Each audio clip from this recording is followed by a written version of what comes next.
Esta conferencia comenzará a grabarse. Bien, pues vamos a dar comienzo a una nueva sesión de comentarios a las enseñanzas de Crión. Esta vez estamos con el libro cuarto, Las parábolas de Crión, libro que ya habíamos comenzado en nuestra sesión anterior con la primera parábola titulada La del pozo del alquitrán. Pues bien, hoy vamos con la segunda.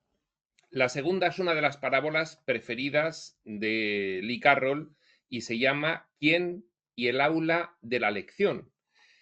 Pues bien, esta parábola es, a mi modo de ver, también coincido con Lee, una de las más interesantes y de las que más información oculta puede revelarnos y en ese sentido, pues darnos pautas de luz. Ahora, afortunadamente, en España volvemos a tener luz. Darnos pautas de cierta luz para poder entender algunas cosas de nuestra evolución espiritual. Pues bien, sin más preámbulo, comenzamos la lectura. Hay una pequeña introducción de Lee Carroll explicando, pues bien, qué representa la parábola para él, que le gusta bastante y bueno, pues es algo que nos reconoce inicialmente. Luego viene la propia parábola, que es larga, y luego viene una reflexión final de Lee Carroll. Lo que haremos será, pues como ya hicimos con la primera, seguir el formato de que al ir leyendo, no obstante que Lee luego va a dar una explicación de la parábola conforme pues Quirión también da unas notas para poder entenderla mejor, pero lo que vamos a ir haciendo es comentándola sobre la marcha y de esta forma pues se puede ir viendo esa forma en que a cada uno le puede ir despertando cierto discernimiento sobre lo que quiere decir la parábola. Pues sin más preámbulo comenzamos y dice así, nota de Lee. Les dije que compartiría mis parábolas favoritas con ustedes, y esta es una de ellas. Aunque esta parábola fue una de las primeras ofrecidas por Crión, sigue teniendo una fuerte relevancia en nuestras vidas diarias. Es plenamente vigente, por supuesto, y además para cualquier estudiante de espiritualidad. El objetivo de Crión es proporcionarnos las herramientas para elevar nuestra propia vibración en este planeta, para ser todo lo posible mientras estemos aquí, todo lo posible desde el punto de vista de esa expresión que cada uno quiera darle a su evolución espiritual. Esta parábola esconde mucho para dejarnos ver las posibilidades que tenemos frente a nosotros. Atención, esto es importante. Ver las posibilidades que tenemos frente a nosotros. Ya hay que ir recordando algunas cosas para luego poder ir entendiendo la parábola al máximo posible, ver las posibilidades que tenemos entre nosotros. También llama a nuestros corazones y nos pide que recordemos quiénes somos realmente. Y empieza la parábola y dice así: había una vez un humano a quien llamaremos ¿quién? El sexo de quién no es importante para esta historia, pero puesto que no tienen una palabra adecuada para una persona de género neutro, le llamaremos el quién humano, de modo que quién pueda abarcar a todos los hombres y a todas las mujeres por igual. No obstante, y simplemente por motivos de traducción, diremos que quién es él en vez de ella, pero simplemente pues para no estar repitiendo constantemente y casi sin sentido él y ella, él barra ella, etcétera, etcétera. Como todos los humanos de su civilización, ¿quién vivía en una casa? Pero a quién solo le importaba la habitación en la que vivía, porque era lo único realmente suyo. ¿Cuántos humanos tienen sus vidas, sus secuencias vitales, y en sus vidas pues permanecen bastante recogidos a lo que siempre han conocido, lo que conocen desde pequeños, lo que les da seguridad y que se explica muy bien con esa expresión tan conocida de todos, que es que permanecen en su zona de confort. La casa en la que vivía quien tenía muchas posibilidades, igual que la vida de cualquiera, pero sin embargo, quien elegía estar en un único cuarto, en una única habitación de esa casa, quedándose bastante recogidito en ella y sin arriesgarse demasiado.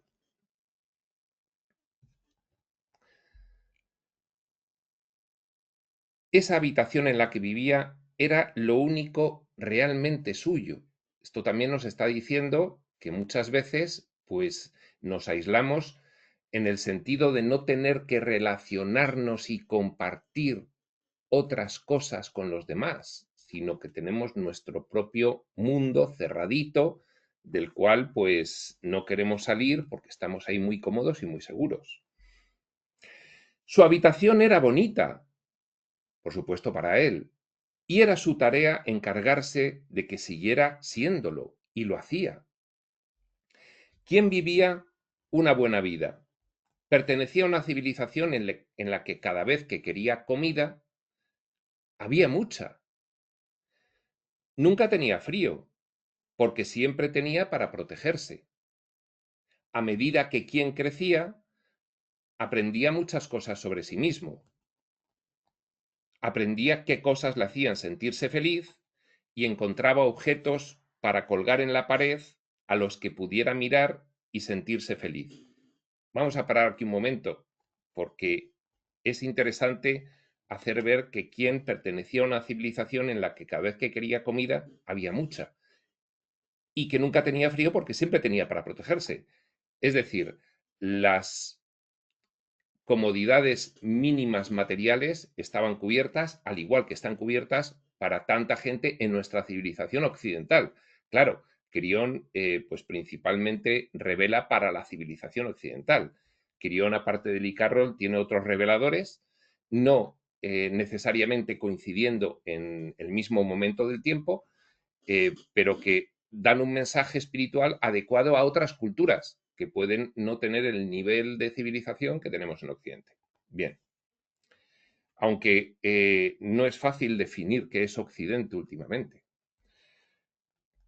Ahora sí, entremos a las cosas que quien colgaba en la pared de su casa. Y decía así: a medida que quien crecía, aprendía muchas cosas sobre sí mismo. Aprendía qué cosas le hacían sentirse feliz. Y encontraba objetos para colgar en la pared a los que pudieran mirar y sentirse feliz. Eso me hace feliz. Quien también aprendía qué cosas le hacían sentirse triste y aprendía cómo colgar esas cosas en la pared cuando quería estar triste. Fijaos, colgaba cosas en la pared que le hacían sentirse triste para cuando quería estar triste, poder mirarlas y entristecerse, igual que las que le hacían feliz.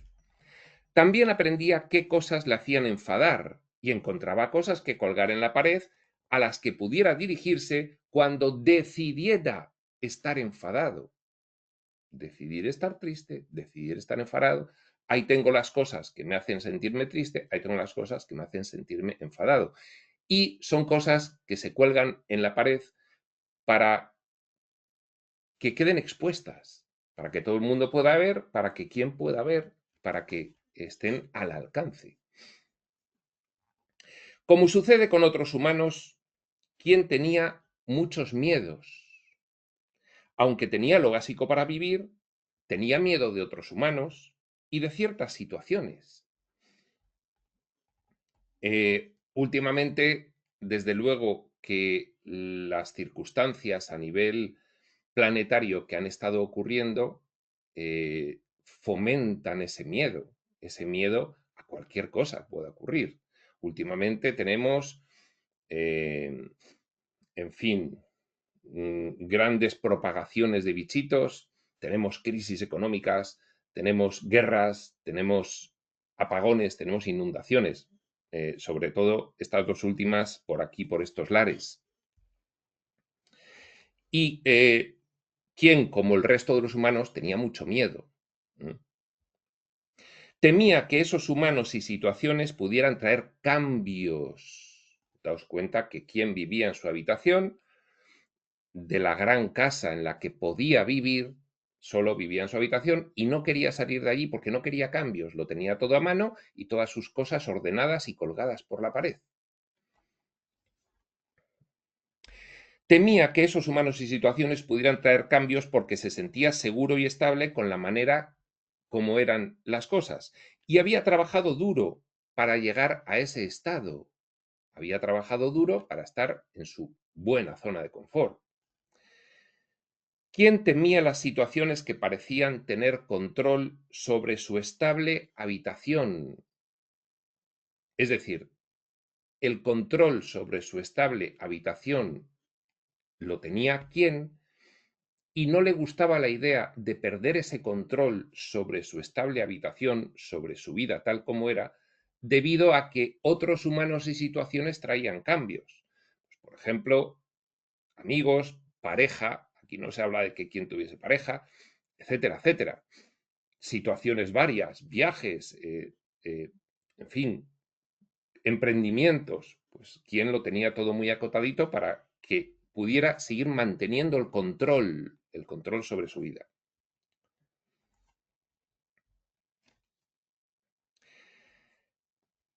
¿Quién temía las situaciones que parecían tener control sobre su estable habitación y también temía a los humanos que controlaban esas situaciones? Supo de Dios por otros humanos. Le dijeron que ser un humano era algo muy pequeño. ¿Y quién lo creía? Aquí claramente no se está haciendo referencia al Dios de la espiritualidad, sino al Dios de la religión. El humano es muy pequeño, Dios es inconmensurablemente grande y abrumador respecto del humano. Al fin y al cabo, miraba a su alrededor y veía millones de humanos. Imaginaos a quién mirando por las ventanas de su casa y viendo a todos los humanos fuera. Pero un solo Dios.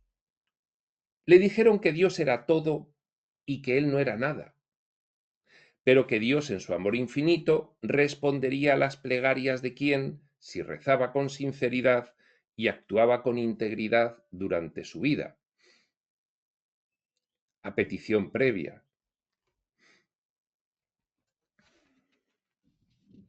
Y quien, que era una persona espiritual, pedía a Dios que los humanos y las situaciones a los que temía no crearan cambios y que su habitación pudiera seguir siendo igual. Hay un dicho para esto que es: Virgencita, Virgencita, que me quede como estoy.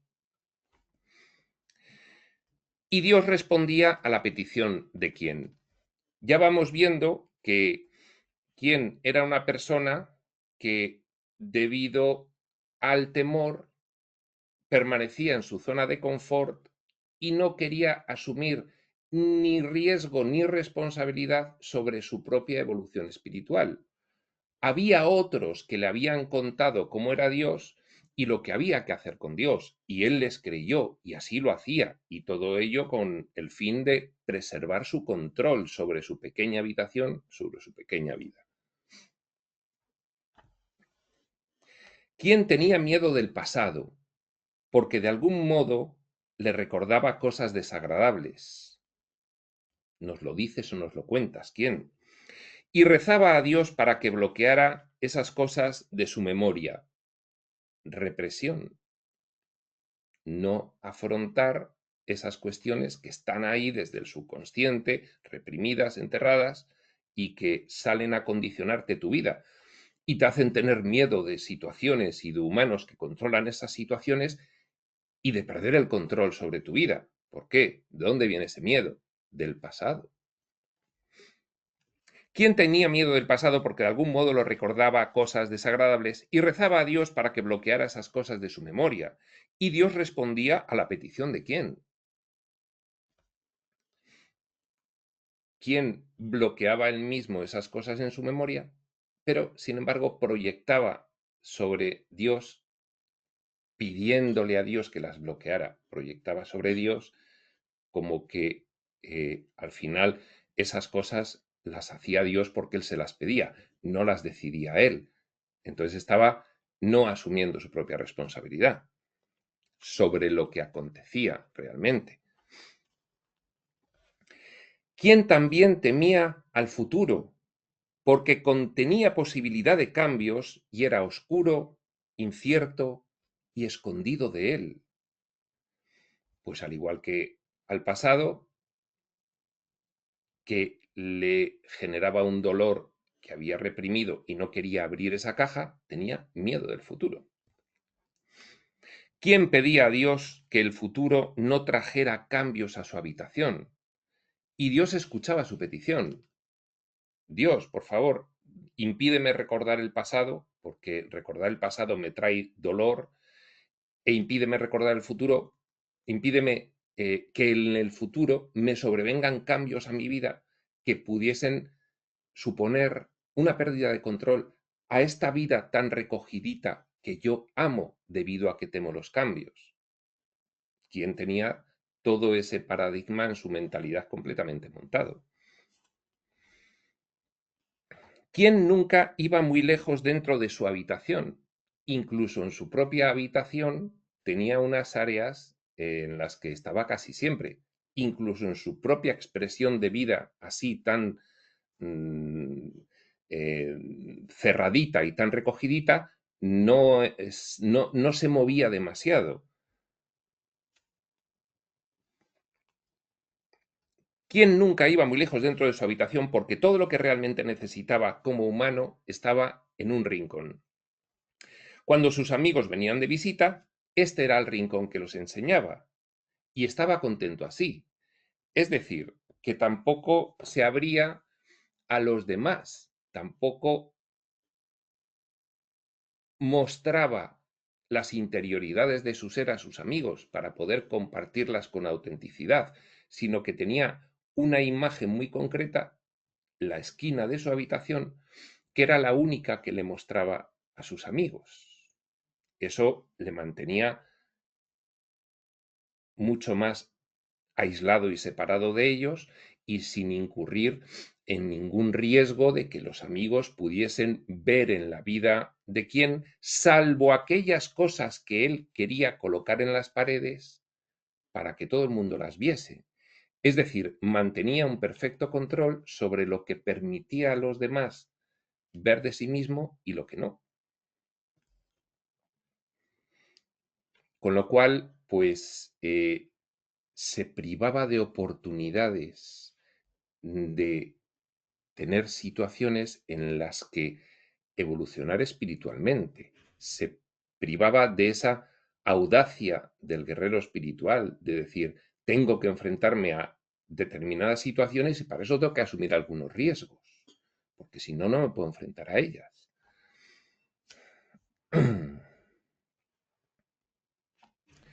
¿Quién observó por primera vez un movimiento en la otra esquina de la habitación cuando tenía unos 26 años? Aquí los números no son inocuos, no son neutros.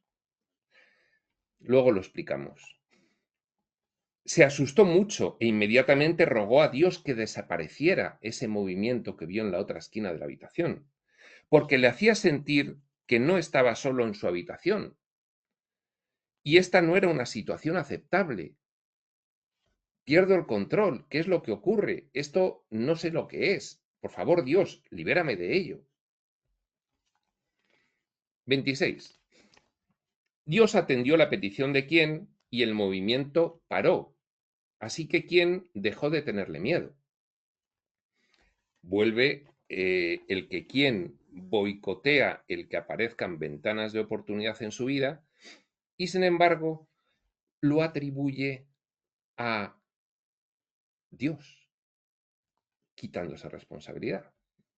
Cuando tenía 34 años, 26, 34, el movimiento regresó, el movimiento que le daba miedo en la otra esquina de la habitación.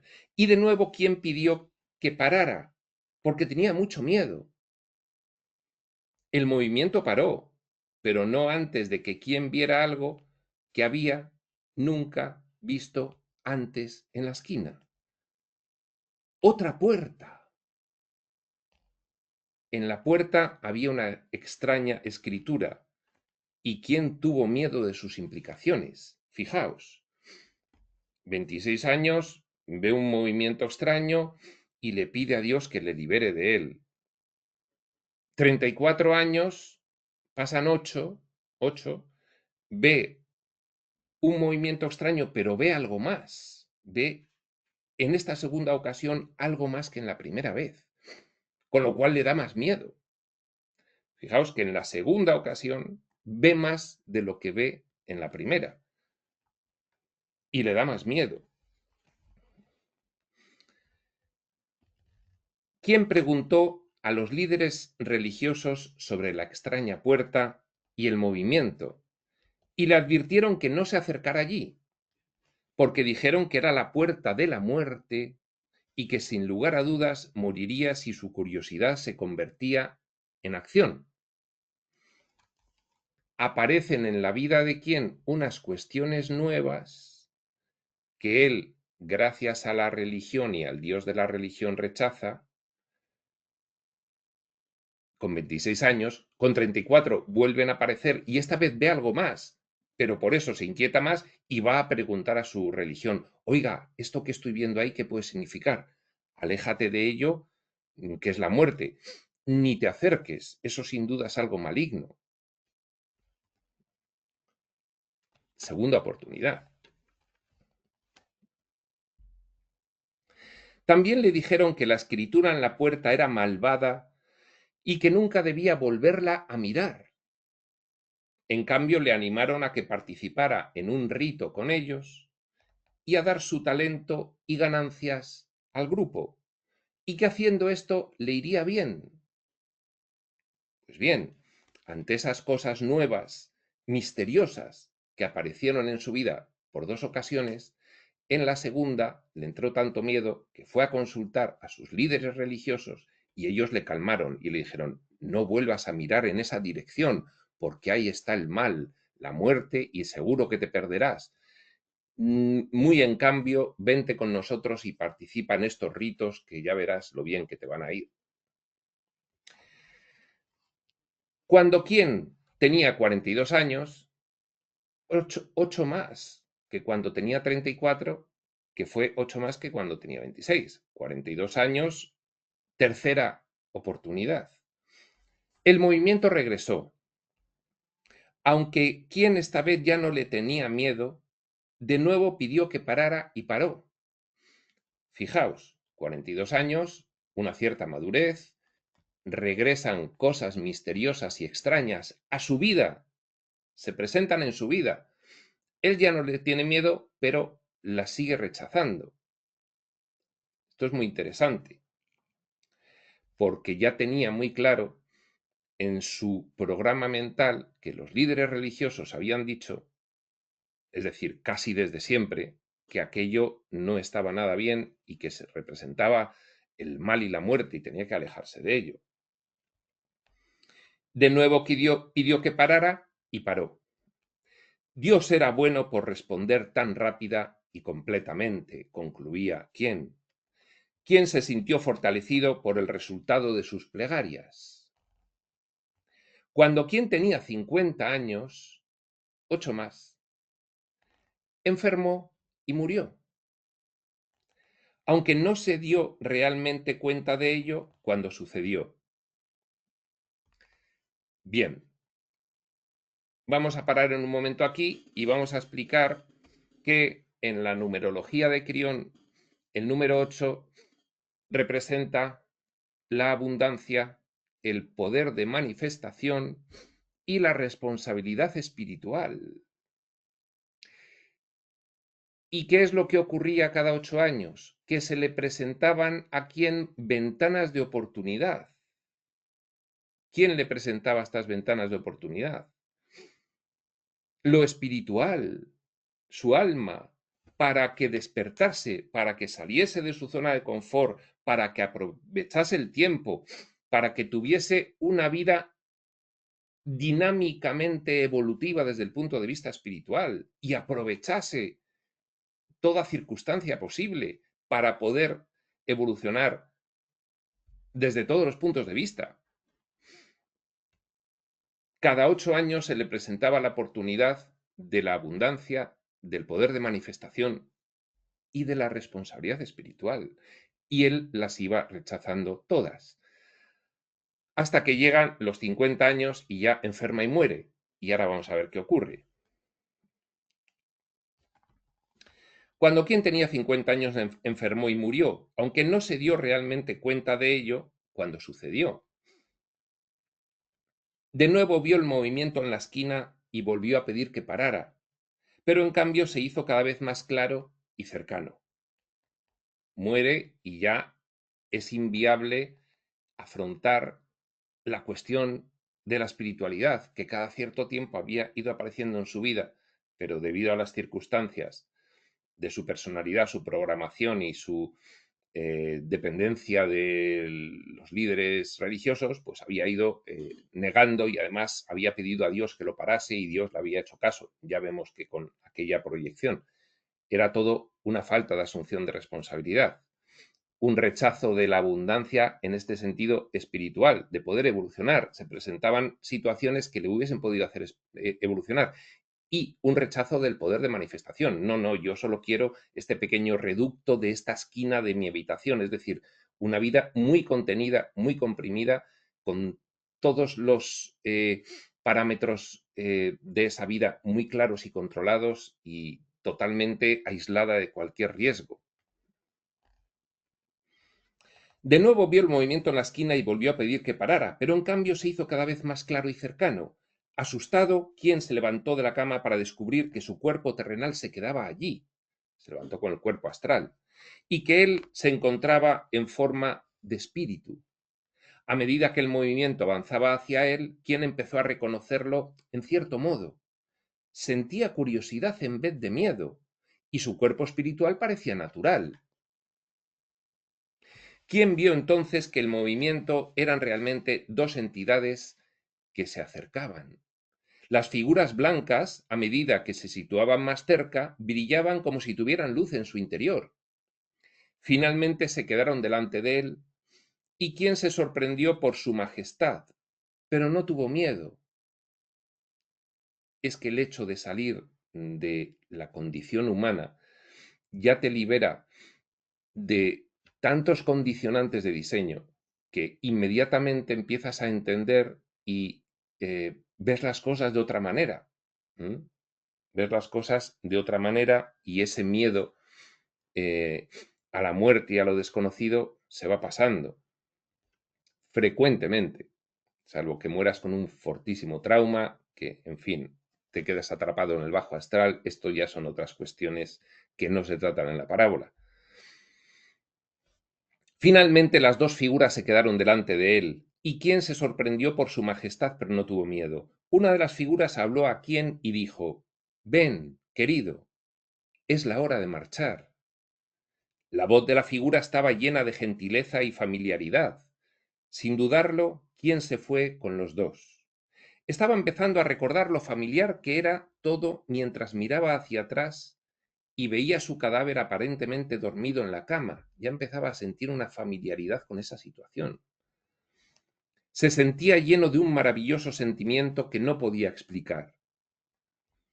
Una de las entidades tomó su mano y le dirigió directamente hacia la puerta que tenía la extraña escritura. La puerta se abrió y los tres pasaron por ella.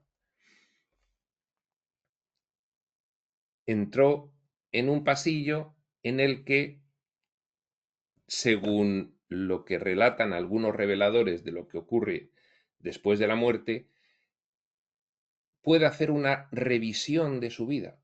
Fijaos que hay aquí un paralelismo entre el pasillo al que va a entrar después de cruzar la puerta, es un pasillo que a su vez tiene muchas otras puertas, y la revisión de la vida.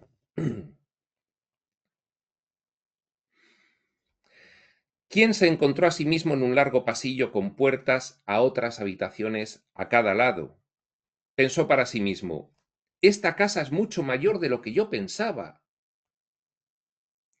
La vida que había tenido había sido una vida muy poco dinámica, una vida muy comprimida, una vida muy limitada, y en la revisión posterior de la vida se dio cuenta de las inmensas posibilidades que podía haber tenido su vida y que él, sin embargo, había estado sistemáticamente rechazando. ¿Quién vio la primera puerta que tenía más escrituras extrañas?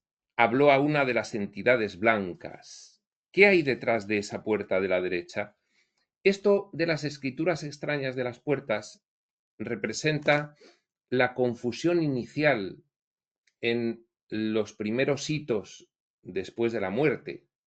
Precisamente cuando cruzas el bajo astral hay una confusión, tardas en acostumbrarte un poco y hasta que tus guías te explican qué es lo que tienes que hacer en ese momento, pues no ves las cosas claras. Esto es lo que representa esas extrañas escrituras que había encima de las puertas y que no era capaz de vislumbrar qué ponía en ellas.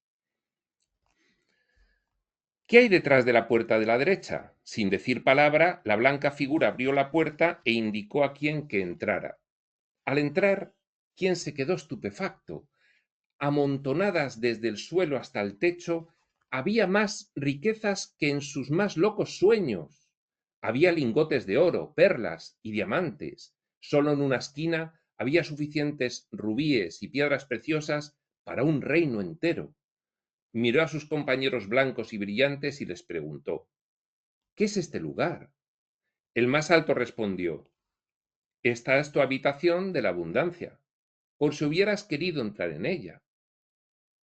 Por si hubieras querido entrar en ella, ahí estaba.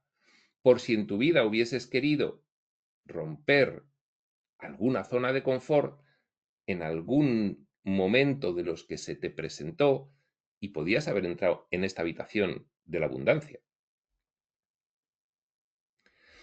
Sigue perteneciéndote y seguirá aquí para ti en el futuro.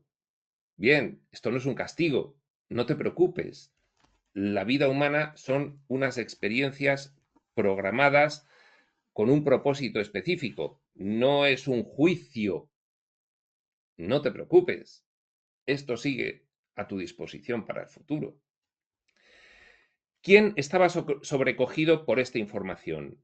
Cuando regresaron al pasillo, ¿quién preguntó qué había en la primera habitación de la izquierda?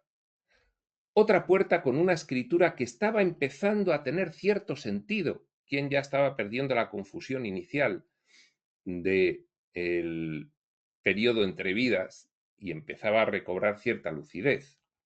Al abrir la puerta, la figura blanca dijo a quién. Todo esto, por supuesto, esta pérdida de confusión, gracias a que los guías te auxilian y te explican y te empiezan a hacer tener una cierta lucidez sobre tu nueva situación.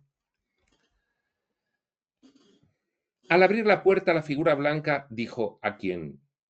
Esta es tu habitación de paz, por si querías usarla. Quien entró en la habitación con sus amigos y se encontró rodeado de una niebla blanca y espesa. La niebla parecía estar viva, porque inmediatamente revistió su cuerpo y quien empezó a inhalarla. Estaba desbordado de comodidad y sabía que nunca volvería a sentir miedo. La posibilidad en tu vida de haber alcanzado un estado de paz y haberte privado del miedo estaba ahí también, pero aquí está y sigue estando a tu disposición, tanto que ahora te puedes beneficiar también de ella. Sintió paz donde nunca antes la había habido. Quería quedarse, pero sus acompañantes le animaron a continuar y siguieron andando por el pasillo. Había aún otra habitación a la izquierda. ¿Qué es esta habitación?, preguntó quien. Este es un lugar donde solo tú puedes entrar, dijo la figura más pequeña. Quien entró en la habitación e inmediatamente se llenó de una luz dorada. Sabía lo que era su propia esencia, su iluminación, su conocimiento del pasado y del futuro. Este era el almacén de paz y amor de quién, la habitación de la iluminación espiritual, que podía haber también optado a ella, pero debido a las circunstancias de su vida a su miedo y a su dependencia de sus líderes religiosos, pues decidió rechazar. Y, por supuesto, también permanecía disponible para él para el futuro.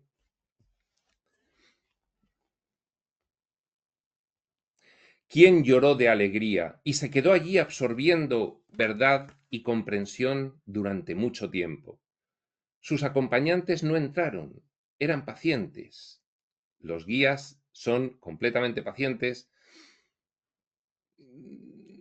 Primero, porque están en una situación en la que no está la premura de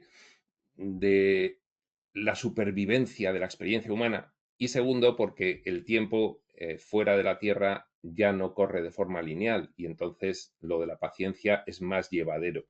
Es más llevadero. Los guías, pacientes. Finalmente, ¿quién salió de nuevo al pasillo? Había cambiado. Miró a sus acompañantes y les reconoció. Entró en la habitación y se medio iluminó. Es decir, recobró mucha consciencia y mucha lucidez y ya reconocía a los guías. Y luego podría leer además las inscripciones extrañas, esas escrituras encima de las puertas. Ya estaba recobrando mucha lucidez de su nueva situación. «Sois los ángeles guías», afirmó. «No», dijo el más alto, «somos tus guías, no los guías, somos tus guías». Esto nos lo explica Quirión, nos lo explica cualquier revelador espiritual, nos lo explican las tradiciones espirituales, que los guías son personalizados, no son cualesquiera, sino las personas allegadas a ti según un linaje ancestral o del ciclo de reencarnaciones, o los guías que más se adaptan a ti según lo que necesites, según tu propia disposición al morirte. Somos tus guías. Continuaron con perfecto amor. Hemos estado aquí desde tu nacimiento por una única razón, amarte y enseñarte la puerta, las ventanas de oportunidad para evolucionar. Tuviste miedo y nos pediste que nos fuéramos. Él rechazó todo aquello. Y lo hicimos. Estamos a tu servicio en amor y honramos tu encarnación de expresión. No hay juicio. Honramos la vida que has tenido tal como la has tenido y no hay ningún juicio sobre ella, ni ningún reproche, ni ninguna consecuencia. ¿Quién no sintió reprensión en sus palabras? Sentía que no le estaban reprendiendo, no le estaban reprendiendo. Se dio cuenta de que no le juzgaban, sino que le honraban y sintió su amor. ¿Quién miró a las puertas y ahora podía entender la escritura? Mientras avanzaba por el pasillo, vio otras puertas marcadas como curación, contrato y otra con la palabra alegría. ¿Quién vio más de lo que deseaba? Porque por todas partes había puertas con los nombres de niños aún no nacidos. E incluso había una que decía líder mundial. ¿Quién empezó a darse cuenta de lo que se había perdido? Y como si supieran lo que pensaba, los guías dijeron: «No te lo reproches, porque es inapropiado y no rinde servicio a tu magnificencia. Empieza a saber quién eres y no te reproches ese juicio que te estás haciendo de tu propia vida humana, porque desde dentro del escenario se ven las cosas muy diferente que desde fuera. Y desde fuera ya tienes que empezar a darte cuenta de quién eres, igual que podías haberlo hecho desde dentro. Y desde dentro, por lo tanto, también podíamos haberte dicho: no te reproches nada porque es inapropiado y no rinde servicio a tu magnificencia». Sin embargo, una vez que tú hubieses podido reconocer en vida tu magnificencia, pudieses haber hecho una expresión de ella mucho mayor de la que hiciste. Eso también es verdad. aunque luego no hay reproche, porque bueno, en una comprensión mayor se viven las infinitas posibilidades y cada una de las líneas temporales es simplemente una de las posibilidades y en otras están viviendo otras. Por eso no tiene sentido reprocharse, por eso en cuanto recuerdas quién eres y realmente cuál es el propósito de lo que eres y cómo se expresa y manifiesta quién eres en todos estos escenarios y en todas estas aventuras, empiezas a comprender que poco importa lo que pasa en los escenarios y empiezas a entender el por qué simplemente por haber participado ya eres digno de honra y de festejo.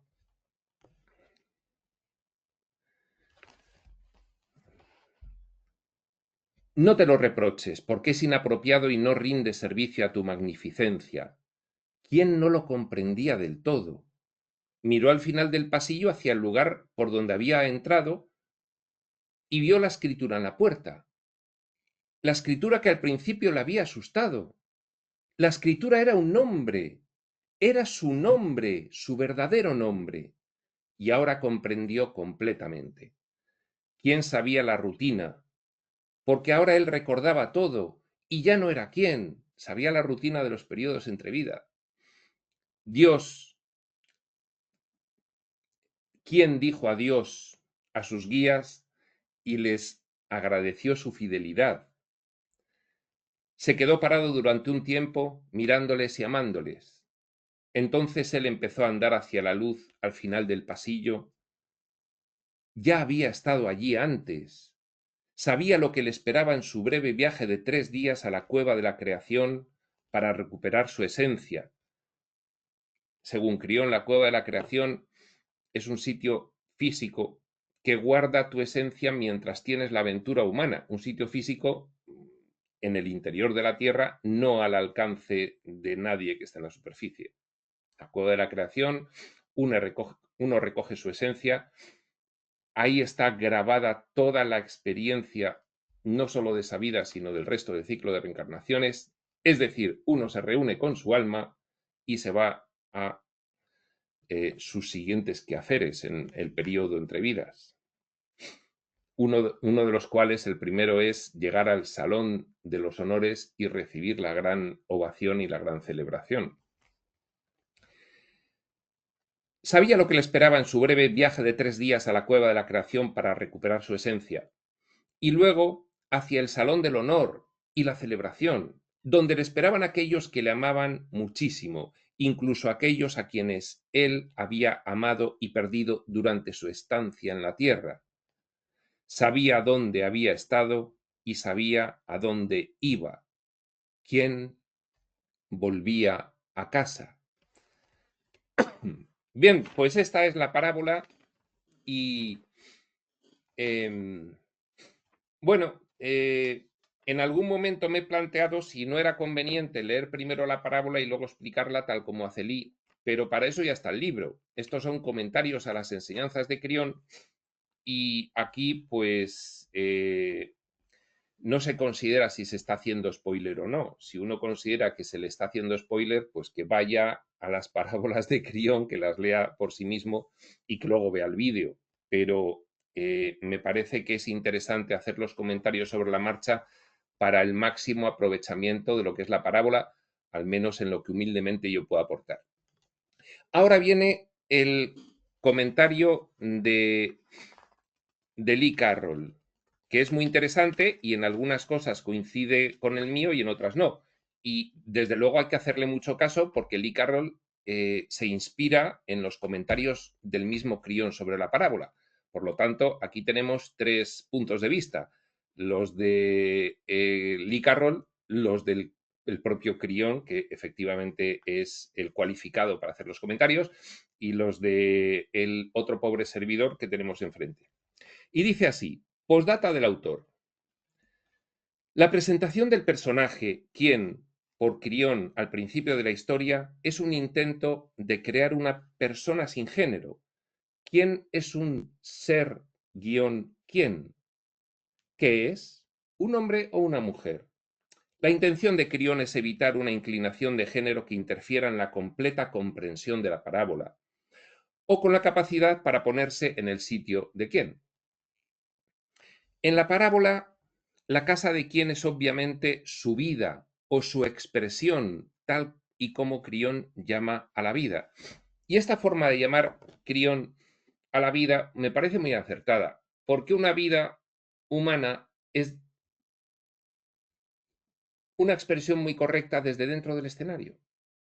Pero desde fuera del escenario las cosas se ven de forma diferente. Desde fuera del escenario físico, material y en concreto del escenario tierra donde tenemos estas vidas humanas, se ven las cosas de muy diferente manera. Y es más adecuado también para mí la palabra tener una expresión, tener una de las infinitas expresiones que está teniendo el espíritu para su autoconocimiento.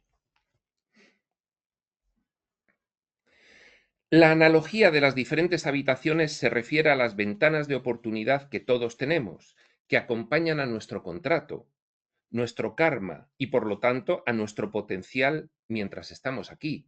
Potencial. ¿Qué es lo que podrías haber hecho en esta vida y que no has hecho? Pues bien, si el potencial era enorme, pues tú en tu vida actualizas más o menos de tu potencial según que, bueno, pues son tantas las circunstancias que determinan esto, según el momento evolutivo en el que se produzca esa vida, según el propósito de esa vida y lo que querías explorar, según tu propio nivel de conciencia en el momento de tener esa vida, según lo que vaya ocurriendo en esa vida y según tu libre albedrío. Son muchas las circunstancias para aprovechar al máximo el potencial de una vida o no. Eh, bueno, pues supongo que luego habrá personas que aprovechen más el potencial de una vida que otras, pero eso que a nosotros desde aquí nos parece un poco competición o un poco una carrera, en el otro lado del velo no es así. No es así en absoluto.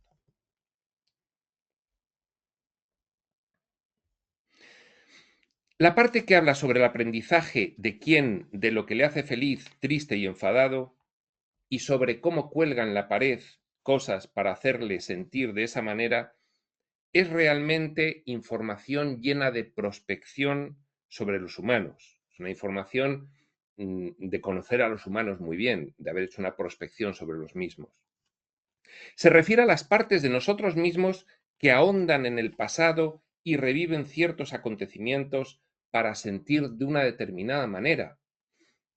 Y cuando te quieres sentir melancólico, traes a tu mente unos recuerdos, y cuando te quieres enfadar, traes a tu mente otros recuerdos, y entonces, bueno, pues todo eso está ahí un poco para servir a ese regodeo de la mente parlante. Normalmente no se trata de un comportamiento adecuado, iluminado, puesto que se recuperan viejas memorias para sentir enfado, odio, venganza y sentimiento de ser víctimas. A veces es solo el viejo deseo de estar en un lugar que nos hizo felices, como cuando estábamos creciendo. Sí, una nostalgia melancólica, pero que también te puede bloquear un poco si te regodeas en ella y te mantienes en ella mucho tiempo. Por supuesto, todas estas cuestiones ya lo sabemos por la autoterapia espiritual, hay que sentirlas para procesarlas, pero eh, con el fin de salir de ellas, no de quedarse eternamente en ellas. ¿Quién colgaba los cuadros en su pared para toda la vida? Ahí estaban, se quedaba eternamente en ellas. No descolgaba los cuadros. El hecho de que Crión dijera que quien colgaba cosas en la pared con este propósito también está lleno de significado. Cuando alguien viene a mi casa, lo que hay colgado en la pared es para ser visto.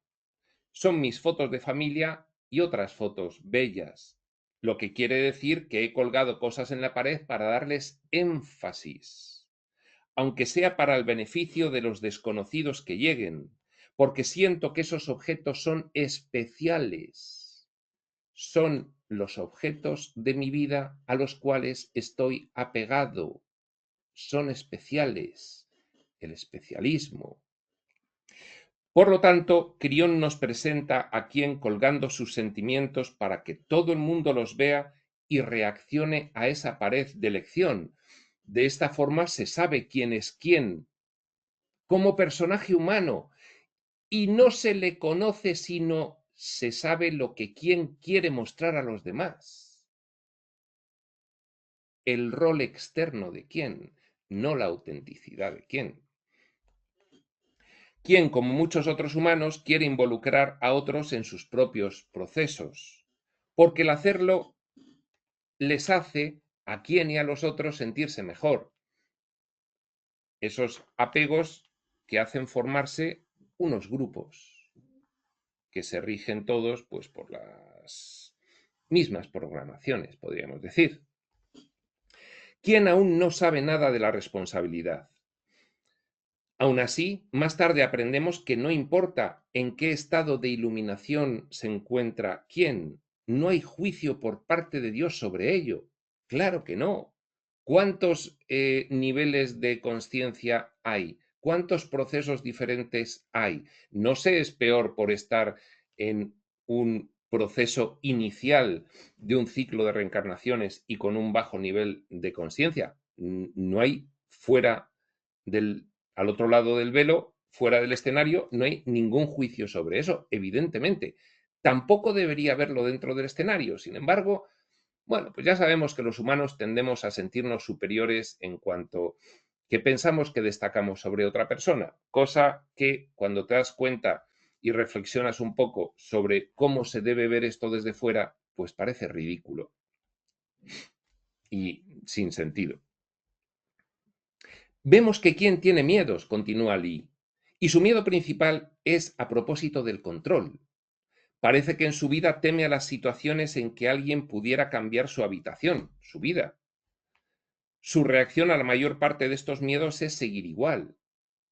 Su verdadero miedo, por lo tanto, es al cambio y desea estabilidad o consciencia estática, no dinámica. También teme al pasado, pero no sabe por qué. Se dirige a otros humanos para aprender sobre Dios y utiliza lo que aprende para protegerse del cambio y librarse de la responsabilidad. Me han dicho los líderes religiosos que no mire ahí y es lo que me conviene, pues fenomenal.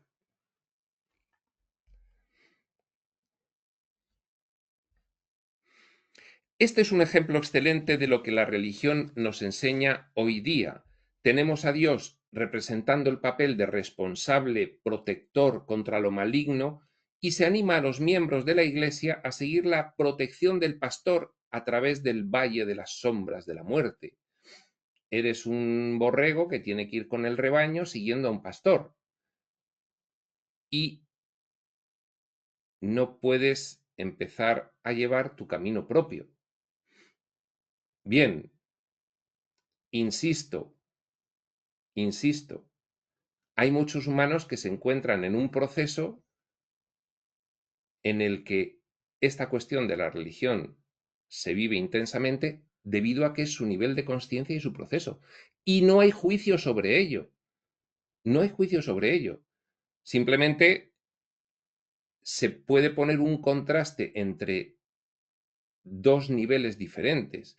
¿A quién le va a servir este contraste? A quien esté en situación de pasar de un nivel al otro. Y al ver el contraste diga, claro, ¿qué hago en el rebaño? Me salgo. Pero a los que están muy vocacionalmente en el rebaño no les va a servir. Y no hay juicio sobre ello, no hay ningún problema.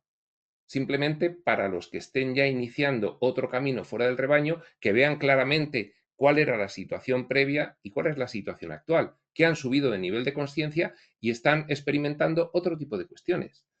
Eso se llama la vía de la evolución espiritual y del despertar, pero no hay juicio sobre los estratos de conciencia previos hasta llegar a ese. Todos hemos pasado por ellos y es así la cosa, según nos cuentan.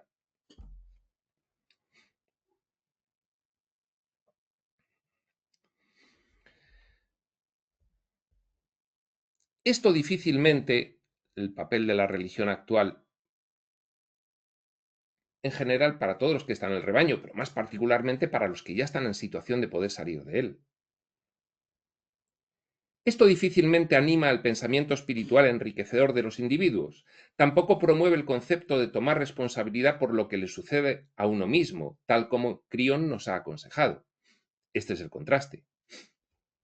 La parte maravillosa de esta historia es que, aunque quien compra en el tipo de doctrina religiosa media normal, aunque quien se adhiere a un tipo de doctrina religiosa media normal, que es la que calificaría la espiritualidad como algo maligno y que no hay que mirar ahí, tal y cual, doctrina religiosa media normal, obtiene resultados de sus oraciones.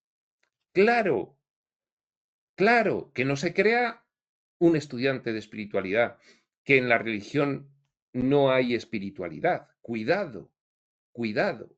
Hay espiritualidad en ese nivel de conciencia. Claro que sí.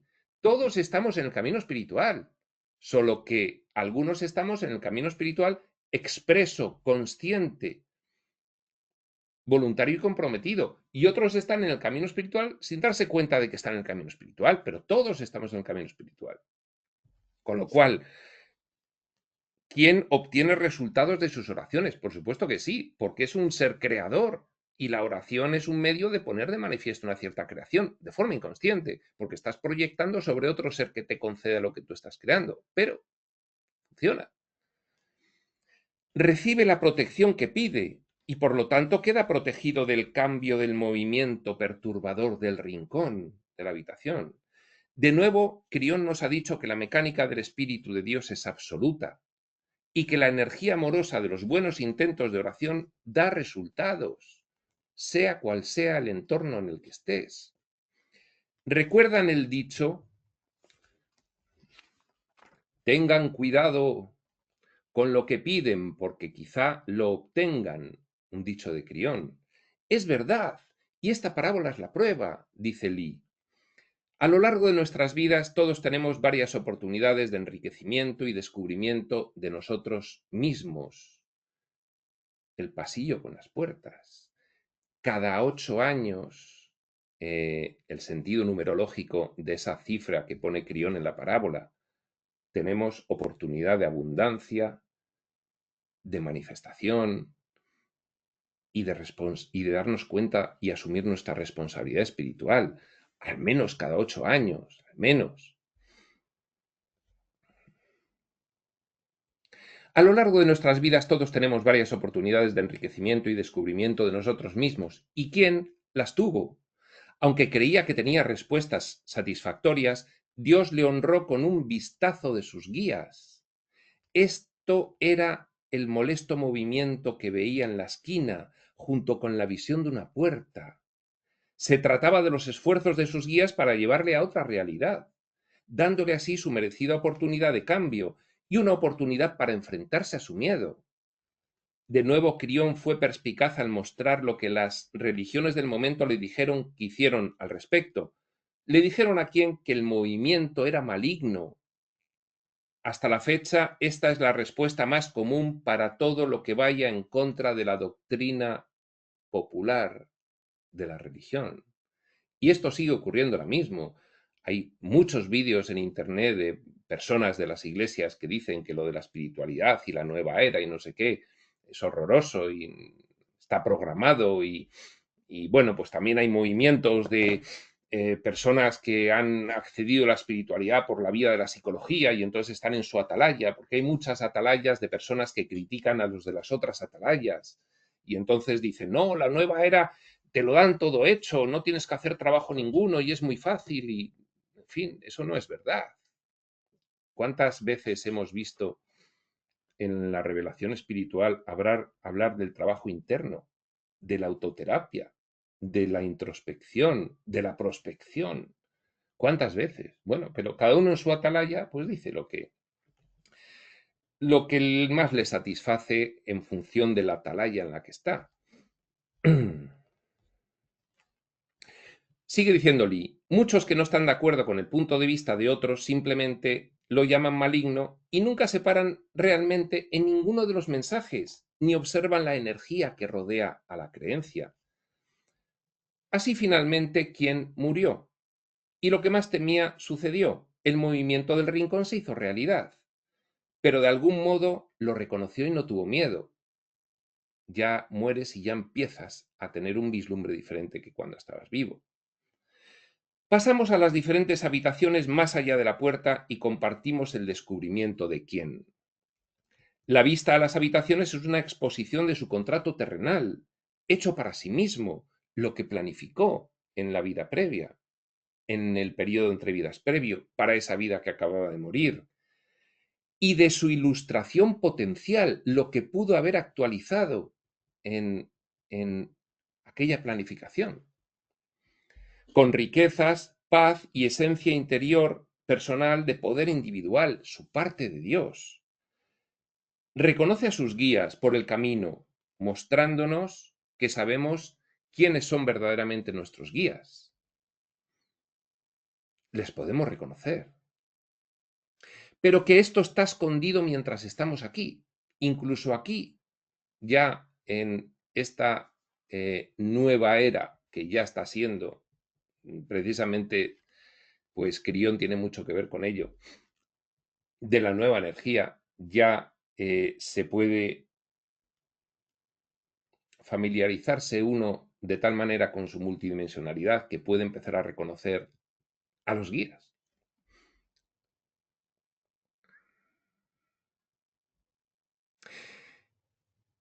Imagínese andar por la vida con 2 o 3 amigos dispuestos a ayudarnos y amarnos a cada paso, y prescindir de ellos. ¿Quién hizo exactamente esto? Y aún así sus guías no le juzgaron. Este es el material del que se compone el amor de Dios. ¿Quién empezó a comprender y a sentir que se había equivocado terriblemente? Sin embargo, los guías le corrigieron inmediatamente y le dijeron: no te lo reproches, porque es inapropiado y no es digno de tu magnificencia el que te reproches y te sientas culpable. Y este fue el gran paso de Quien. En ese momento pasó de ser un antiguo humano en aprendizaje a ser lo que siempre había sido, una parte de Dios, una entidad universal. Lo siguiente a lo que miró fue su verdadero nombre, al darse la vuelta y ver la puerta por la que había entrado. Ya tenía suficiente lucidez para leer las inscripciones extrañas encima de las puertas.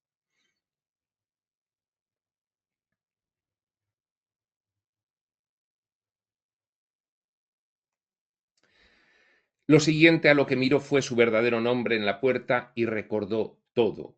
Cuando Crión presenta Caminos y Parábolas, de hecho, esto es una reflexión ya personal de Lee sobre su relación con Crión. Cuando Crión presenta Caminos y Parábolas, de hecho, me lleva allí durante la traducción viva. En el caso de esta parábola sentí el viento y el clima y demás. Crión a menudo me permite describir lo que estoy viendo, además de sus grupos de pensamientos dados a mí para su traducción. En el proceso, sin embargo, me veo fuertemente afectado. A menudo lloro con la alegría de la comprensión total de lo que está siendo presentado mientras estoy sentado en mi silla. Lee, como canalizador, tiene un papel privilegiado en las parábolas de Crión, porque las vive de otra manera. No hay nada que pueda describir que esté cerca de esta experiencia en comparación, excepto lo que llegamos a sentir en un sueño muy, muy real. De hecho, estuve allí mientras lo hizo Quien, confiado a punto de ir a casa, envuelto en amor, cuando ya Quien se dirigía hacia la luz en el pasillo. Sentí el empuje de amor de los que ya estaban allí y añoré a mis amigos en el otro lado. Vi a mis guías brillantes, resplandecientes, y sentí su amor. Y entonces cogí la mano de Crión y volví a mi silla en el encuentro en Del Mar, California. Esta ahora era una de las primeras canalizaciones donde se dio esta parábola, y en ese momento se reunían en la pequeña localidad de Del Mar, el grupo de Crión. Bien, pues esta ha sido la parábola de Quien y el aula de la lección. A mí, efectivamente, coincido con Lee, me parece extraordinaria y creo que tiene mucha, mucha sabiduría espiritual en la cual pensar y reflexionar. Y creo que con la parábola se entiende maravillosamente bien por todo el mundo. Pues bien, para nuestra siguiente sesión dejamos la tercera parábola, la gran oruga peluda. Esto, además, es fábula, dado que ya empiezan a intervenir animales. también es una parábola larga, también nos llevará una sesión de este estilo, rozando la hora. Pero eso será en otro momento, ese otro momento será cuando tenga que ser, y hasta entonces, prospector.